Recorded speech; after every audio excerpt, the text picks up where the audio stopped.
बिस्मिल्लाहिर्रहमानिर्रहीम। अस्सलाम वालेकुम स्टूडेंट्स। कैसे हैं आप लोग? उम्मीद है आप सब खैरियत से होंगे। स्टूडेंट आज की इस क्लास में हम बात करेंगे न्यूमेरिकल प्रॉब्लम्स की, यूनिट नंबर 1 के। और हमारा जो 1.1 यानी जो पहला न्यूमेरिकल प्रॉब्लम है उसमें हमारे फर्दर 4 न्यूमेरिकल्स हैं जिनको हम आज सीखेंगे कि किस तरह हम परफॉर्म करने जा रहे हैं। लेकिन इससे पहले स्टूडेंट मैं आपको एक बात बताऊं कि प्रीफिक्सेस को यूज़ करके जो है क्वांटिटीज़ को लिखना ये हम पहले सीख चुके हैं। ऊपर शॉर्ट क्वेश्चन में मैंने आपके साथ डिस्कस किया था नोट्स में। तो चलें अब इसको स्टार्ट करते हैं। सबसे पहला हमारा जो है कि express the following quantities using prefixes. आपने इन क्वांटिटीज़ को प्रीफिक्सेस को यूज़ करते हुए आपने इनको लिखना है, ठीक है। अब ये जो हमारा पहला क्वेश्चन है ये बाय मिस्टेक 5000 है, ये 500 लिखा हुआ है। एक ज़ीरो आप स्टूडेंट और डाल दें इसमें। तो 5000 को हम प्रीफिक्सेस यूज़ करके नियरली कौन सी प्रीफिक्स में चेंज कर सकते हैं? अगर हम प्रीफिक्सेस के टेबल को चेक करते हैं जो कि हमारी टेक्स्ट बुक में यूनिट नंबर 1 प्रीफिक्सेस के टेबल में है, तो वहाँ से अगर हम प्रीफिक्सेस टेबल से चूज़ करते हैं तो हमारे पास एक प्रीफिक्स होती है किलो। और किलो किसकी इक्वल होती है? किलो इक्वल होती है स्टूडेंट 10⁻³ के, यानी 10⁻³ किसके? 3 के, ठीक है। तो अब अगर यहाँ पे आप देखते हैं नंबर 1 में जो कि लिखा हुआ है 5000 ग्राम। 5000 ग्राम स्टूडेंट याद रखें, आपका जब भी कोई आप नंबर इस तरह डालते हैं तो उसमें जो पॉइंट होता है वो ऑन द राइट साइड होता है। मतलब ये 5000 में हमारा पॉइंट कहाँ पे होगा? हमारा पॉइंट लाई करेगा 5 0 0 0 पॉइंट आपका राइट साइड पर लाई कर रहा है, ठीक है।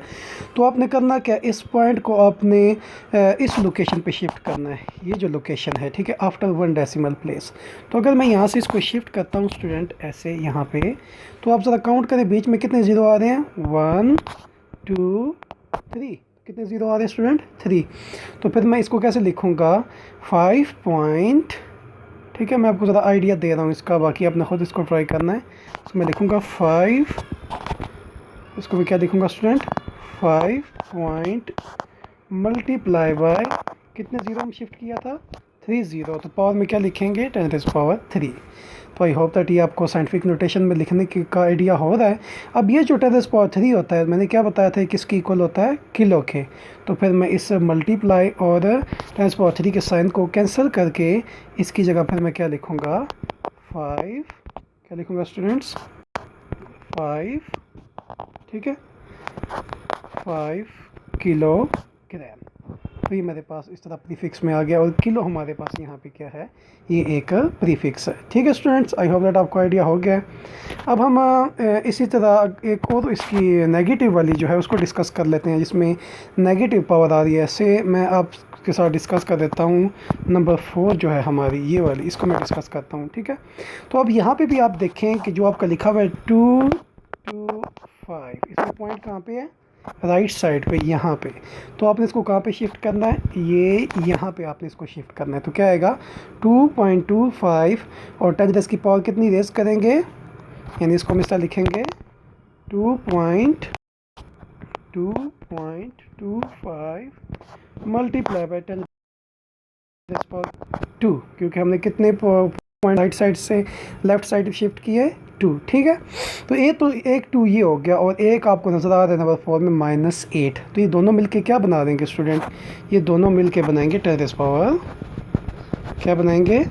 10⁻⁻6। यानी इसकी जगह पर मैं क्या लिखूँगा? 10⁻⁻6, ठीक हो गया। तो आप इसकी जगह 10⁻⁻6 लिखेंगे, ठीक है। यानी आप इस तरह लिख सकते हैं 2.25 मल्टीप्लाई बाय 10⁻⁻6। तो ये 2.2 10⁻⁻6 आ गया है। अब आपको दोबारा प्रीफिक्सेस के टेबल में जाना है और आपने देखना है कि इसको आप कैंसिल करके इसकी जगह पे कौन सी प्रीफिक्स लिख सकते हैं। तो 10⁻⁻6 जो होता है स्टूडेंट, ये इक्वल होता है माइक्रो के, और माइक्रो को हम ग्रीक लेटर म्यू से रिप्रेजेंट करते हैं। तो फिर मैं इसको कैसे लिखूँगा? तो मैं लिखूँगा 2.25 माइक्रो, ये माइक्रो का साइन है, ग्राम, सॉरी ग्राम नहीं है, आपके 4 यूनिट में इसका जो एसआई यूनिट है वो क्या है, सेकंड में है ना, तो माइक्रो सेकंड आएगा। ठीक है, तो आप यहाँ पे क्या लिखेंगे, माइक्रो सेकंड। क्लियर हो गया। तो इसको हम क्या लिखेंगे स्टूडेंट, 2.25 माइक्रो सेकंड। तो ये इसका आंसर आ जाएगा। इसी तरह आपने इसका पहला पार्ट और तीसरा पार्ट जो है स्टूडेंट, वो आपने खुद तीसरा पार्ट और चौथा पार्ट या दूसरा पार्ट है सॉरी, इन दोनों को आपने खुद प्रीफिक्सेस में चेंज करना है जो इसके क्लोज लाई करते हैं। ठीक है, अगर आपसे ना हो तो फर्दर आपने मुझसे गाइडलाइन लाजमी लेनी है। अब आगे चलते हैं। अब अगर आप यहाँ पे आपका जो नंबर 2 है, अगर आप चेक करें 1.2, तो इसमें अगर आप देखें लिखा हुआ है कि how do the prefixes micro, nano and pico relate to each other, कि ये जो प्रीफिक्सेस हैं माइक्रो, नैनो, पीको, ये एक दूसरे के साथ कैसे ताल्लुक़ रखती हैं। तो स्टूडेंट सबसे पहले आपको ये आइडिया होना चाहिए कि ये प्रीफिक्सेस किसके इक्वल हैं। तो आप देख रहे हैं कि जो आपकी फर्स्ट प्रीफिक्स है माइक्रो, वो किसके इक्वल है, 10⁻⁻6 के। दूसरी प्रीफिक्स किसके इक्वल है, 10⁻⁹ के, जो कि है नैनो। और पी को किसके इक्वल होती है, इसको हम पी से रिप्रेजेंट करते हैं 10⁻12 के। तो ये प्रीफिक्सेस हैं। अब इनको एक दूसरे के अंदर हमने क्या करना है, कन्वर्ट करना है। बहुत ही आसान तरीका है। अगर आप देखें 1 नैनो को स्टूडेंट, ये जो आपको नज़र आ रही है 1 नैनो, तो 1 नैनो को आप क्या लिख सकते हैं, 1 नैनो को 10⁻⁹ है ना, तो इसको जब आप ब्रेक करेंगे तो किस में ब्रेक करेंगे, -3 और -6 में पावर को ब्रेक किया जा सकता है, ये आप देख रहे हैं। ठीक है, तो अब मैंने इसको ऐसे ब्रेक किया और -10⁻⁻6 की जगह जो आपको नज़र आ रहा है क्या लिखा, 10⁻⁻6 की जगह आपने लिखना है माइक्रो, क्योंकि किसकी इक्वल होता है, माइक्रो। तो इस तरह ये आपका 1 नैनो किसकी इक्वल आ गया, 10⁻³ माइक्रो के। या फिर अगर हम इसको रिवर्स करें, यानी 10⁻³ को दूसरी साइड पे ले जाएं, तो 1 micro is equal to power क्या हो जाएगी, प्लस हो जाएगी। तो ये 1 माइक्रो में कितने नैनो आ जाएंगे, ये आपको नज़र आ रहा है 10⁻³ नैनो। इसी तरह स्टूडेंट्स आपने, अगर आप दूसरे पे आते हैं, अब आपने माइक्रो से नैनो में कन्वर्ट कर दिया है, आपको नज़र आ रहा है ये जो आपने कन्वर्जन की है, ये आपने माइक्रो से किस में की है, नैनो में। अब आप कन्वर्ट करने जा रहे हैं पीको से माइक्रो में या माइक्रो से पीको में। ठीक है, तो इसके लिए फिर दोबारा आपने क्या करना है स्टूडेंट्स, आपको ये नज़र आ रहा है दूसरा step, and 1 pico is equal to 10⁻12 होता है। अब -12 को इसी तरीके से आपने ब्रेक करना है, -6 और ये क्या, -6 की जगह एग्जैक्ट आपने फिर दोबारा क्या लिखना है, माइक्रो। तो 1 माइक्रो किसकी इक्वल आ जाएगा, 10⁻6, 1 पीको किसकी इक्वल आ जाएगा, 10⁻6 माइक्रो की। आपको नज़र आ रहा है ना ये वाला स्टेप। उसके बाद फिर अगर आप 10⁻6 को दूसरी साइड पे लेके जाते हैं तो वो +6 हो जाएगा। तो इस तरह 1 माइक्रो में 10⁻6 पीको होते हैं। आई होप दैट ये भी आपको क्लियर हो गया है। थर्ड वाला भी अगर आप देखें स्टूडेंट, तो थर्ड वाले में भी इसी तरह ही है, 1 पीको को दोबारा 10⁻12 में ब्रेक करना है, फिर -3 -9 में ब्रेक करना है, फिर -9 की जगह सॉरी -9 की जगह फिर आपने नैनो लिखना है। ये यहाँ पे मिस्टेक हुई है तो गैम, तो ये माइक्रो नहीं है, आप इसको ज़रा ठीक कर लें। ये नैनो इज़ इक्वल टू क्या होता है, 10⁻⁹। ठीक है, तो ये नैनो है, तो आपने -9 की जगह क्या लिखा, नैनो, और फिर 1 पीको इज़ इक्वल टू 10⁻³ क्या आ गया, नैनो, और फिर उसको उधर लेके गए हैं दूसरी साइड पे, तो 1 नैनो इज़ इक्वल टू क्या आ गया, 10⁻³ पीको। तो आई होप दैट आपको ये कन्वर्जन समझ आ गई है, ये आपने सही तरीके से प्रिपेयर करनी है। ठीक है, उसके बाद हम चलते हैं क्वेश्चन नंबर 3 पर, जो बहुत इंपॉर्टेंट है स्टूडेंट।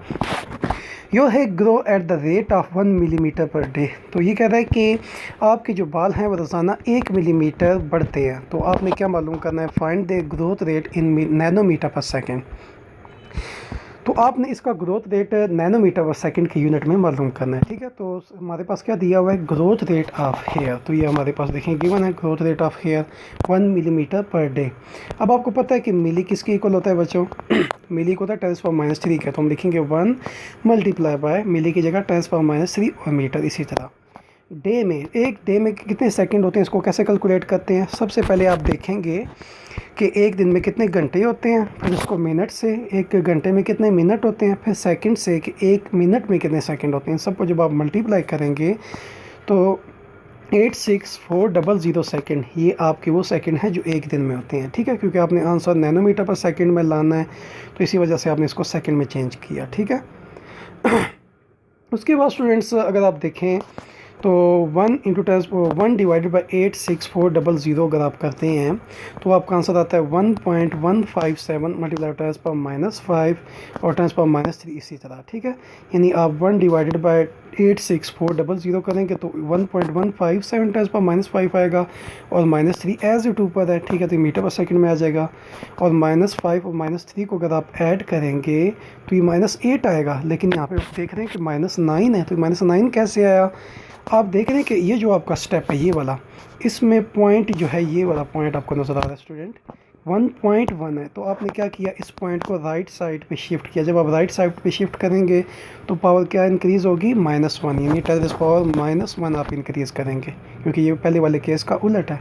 तो फिर जब 11.57 इन टेरेस पावर -8 में ये वाला -1 ऐड हो जाएगा तो ये -9 आ जाएगा और इस तरह आपका आंसर आ जाएगा 11.57 नैनोमीटर पर सेकेंड।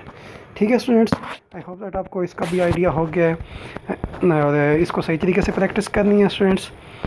उसके बाद हमारा जो क्वेश्चन नंबर 1.4 है और ऑनवर्ड जितने भी क्वेश्चन हैं इसको हम अपने नेक्स्ट इस क्लास 9B में डिस्कस करेंगे। जो हमारी नेक्स्ट क्लास होगी ये आपकी 9A क्लास थी। आई होप दैट आपको जितनी भी कन्फ्यूजन्स है वो दूर हो गई होंगी। फर्दर अगर आपका कोई क्वेश्चन है तो लाजमी आप कमेंट बॉक्स में कमेंट करके पूछ सकते हैं, या इसके अलावा आप मेरे व्हाट्सएप नंबर के थ्रू भी आप कांटेक्ट कर सकते हैं। अपना ख्याल रखिएगा। अल्लाह हाफिज़, थैंक यू।